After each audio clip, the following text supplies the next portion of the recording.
ভোররাতে ইসলামপুর বাজারে ভয়াবহ অগ্নিকাণ্ডে পুড়ে ছাই এক বাসন দোকান। ক্ষয়ক্ষতির পরিমাণ প্রায় 40 লক্ষ টাকা। ঘটনাটি ঘটেছে উত্তর দিনাজপুর জেলার ইসলামপুর শহরের বাসনপট্টি এলাকায়। জানা গিয়েছে, ইসলামপুর শহরের বাসনপট্টি এলাকার বাসিন্দা শ্যাম সুন্দর আগলওয়ার নামে এক ব্যক্তির বাসনের দোকানে অগ্নিকাণ্ডের ঘটনা ঘটেছে। রবিবার সকালে স্থানীয়রা দোকান থেকে ধোঁয়া বেরোতে দেখেন। খবর দেওয়া হয় ইসলামপুর দমকল বাহিনীকে। খবর পেয়ে ঘটনাস্থলে দমকলের একটি ইঞ্জিন এসে আগুন নিয়ন্ত্রণে আনলেও ততক্ষণে সবকিছু পুড়ে ছাই হয়ে যায়। এই ঘটনায় প্রায় 40 লক্ষ টাকার ক্ষয়ক্ষতি হয়েছে বলে দাবি দোকান মালিকের। অন্যদিকে খবর পেয়ে ঘটনাস্থলে পৌঁছায় ইসলামপুর পৌরসভার চেয়ারম্যান কানাইলাল আগরওয়াল। ঘটনায় দুঃখ প্রকাশ করে তিনি বলেন, সম্ভবত শর্ট সার্কিটের কারণে এই অগ্নিকাণ্ডের ঘটনা ঘটেছে। ঘটনা তদন্ত শুরু করেছে ইসলামপুর থানার পুলিশ। था पता नहीं शॉर्ट सर्किट हुआ है ना क्या हुआ पता नहीं। कितना बजे लगा आग?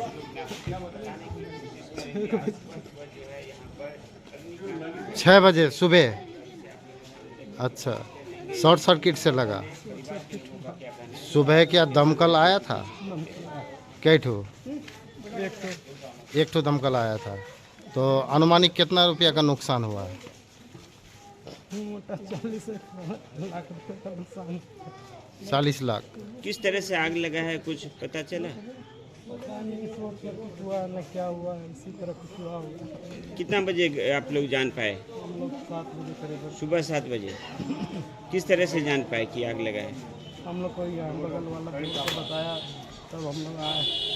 हम लोग का सब आदमी से ऊपर में था, किसी तरह बताया। वो ऊपर आप लोग सो रहे थे? हमारा बच्चा का सब ऊपर से। फायर ब्रिगेड की गाड़ी आई थी? क्या नाम हुआ आपका? हमारा नाम है श्याम सुंदर अग्रवाल। आप क्या दुकान मालिक हैं? बोले कि किस तरह से पता चला कि आग लगी है? हम लोग को पता नहीं चला। जब आपको बाहर में टोटो वाला जा रहा था, वो नीचे से हल्ला किया, ऊपर में आग धुआं जा रहा था, तब हम लोग को मोटा मोटी 6 बजे पता चला। 6 बजे पता चला। उसके बाद फायर ब्रिगेड को बताया? फायर ब्रिगेड को फोन किए, वो मोटा मोटी 15-20 मिनट आधा घंटा बाद आए। तो आपका कहना क्या है कि फायर ब्रिगेड लेट आने के कारण से इतना लेट सामान आने के नुकसान? कारण हम लोग का कीमती सामान सब नुकसान हो गया। क्या नाम हुआ आपका? महेश कुमार अग्रवाल। फोन लगेंगे आप दो। कैसे क्या हुआ, कैसे आग लगा? मालूम पड़ा ये अगल बगल में बताया आगुन आपके दुकान में लग गई है। ऊपर में 7 जन 8 जन सोए हुए थे, उन लोगों को मालूम नहीं पड़ा। अगल बगल वाले उन लोगों को किसी तरह से छत से बाहर निकाले हैं और नीचे दमकल की गाड़ी आई। सब मालूम पड़ा कि मोटा मोटी लग रहा है जैसे शॉर्ट सर्किट से आग लगी है। और नुकसान तो कितना रुपया का नुकसान हुआ? एनालिसिस किया गया तो मोटा मोटी 40 लाख का नुकसान है। मतलब सब सामान जल के राख हो तो गया। देखिए आपके सामने है, सामान तो इतना कॉस्टली आइटम था, सब कॉस्टली दुकान था, बर्तन का अच्छा दुकान, नामी दुकान था। और आज इस्लामपुर में नाम है इनका, लेकिन पूरा जल के खत्म हो गया। ये कौन सा जगह है? यह सत्यनारायण ठाकुरबाड़ी। तो आप कौन होंगे? हम इनके दोस्त है, अगल बगल पड़ोसी है। अच्छा, आप देखे थे आग लगा हुआ? नहीं, उस समय तो हम लोग नहीं थे। आग जब लग गया, दमकल गाड़ी आई, तब हम लोग गेट खुला तब हम लोग देखे कि यहाँ आग लगा। कई ठो दमकल गाड़ी आया? एक दमकल गाड़ी आई। क्या नाम हुआ आपका? गणेश अग्रवाल। ঠিক। বড় আগুন লাগছে, কি বলবেন স্যার? এটা ভোরের দিকে 6টার দিকে লোকজন বলছে ধোঁয়া দেখেছে বেরোচ্ছে, শর্ট সার্কিটই হয়েছে আগুনটা। ক্ষতিটা অনেক বেশি হয়ে গেছে, দোকানদার ক্ষতিটা দেখতেই পাচ্ছি, অনেক ক্ষতি হয়ে গেছে।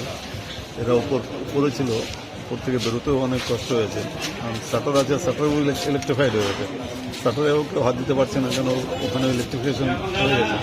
পরবর্তীকালে ওই ইলেকট্রিসিটি ডিপার্টমেন্টে ফোন করাতে ওই জন্য লাইনটা ডিসকানেক্ট করেছে, তারপরে শাটারটা খোলা গেছে। বাই দিস টাইম তো 10-15 মিনিটে অনেক ক্ষতি হয়ে গেছে। এরা দেখে থানায় জানিয়েছে, ফায়ার ব্রিগেডও আসছিল। শর্ট সার্কিটে আগুন, এটা তো কোনো উপায়ও নেই। এটা স্যার দোকান মালিক বলছে কি ফায়ার ব্রিগেড একটু তাড়াতাড়ি আসলে পরে আগুনটাতে অত বড় আগুন লাগতো না। নিশ্চয়ই আগে আসলে একটু নিশ্চয়ই ড্যামেজটা কম হতো, ক্ষতিটা কম হতো। যে ক্ষতিটা ফায়ার ব্রিগেড দেরি করে আসছে, ওদের ক্ষতিটা বেশি হয়েছে। সবচেয়ে বড় ব্যাপার, শাটারগুলোও তো ইলেকট্রিফাইড হয়ে গেছে, লাইনটা ডিসকানেক্ট হয়েছে। তারপরে সাধারণ আশেপাশের লোক তারা ধোঁয়া তো দেখেছে বেরোতে, ধোঁয়া বেরোতে দেখে হাত দিতে পারছে না। শাটারে যখনই হাত দিচ্ছে ওটাও শাটারটাও ইলেকট্রিফাইড হয়ে যাচ্ছে। এই জন্যই ক্ষতিটা অনেক বেশি হয়ে গেল। একটু আগে আসলে ক্ষতিটা অনেক কম হয়। ঠিক। ইসলামপুর থেকে দেবব্রত চক্রবর্তীর রিপোর্ট, কুলিক নিউজ।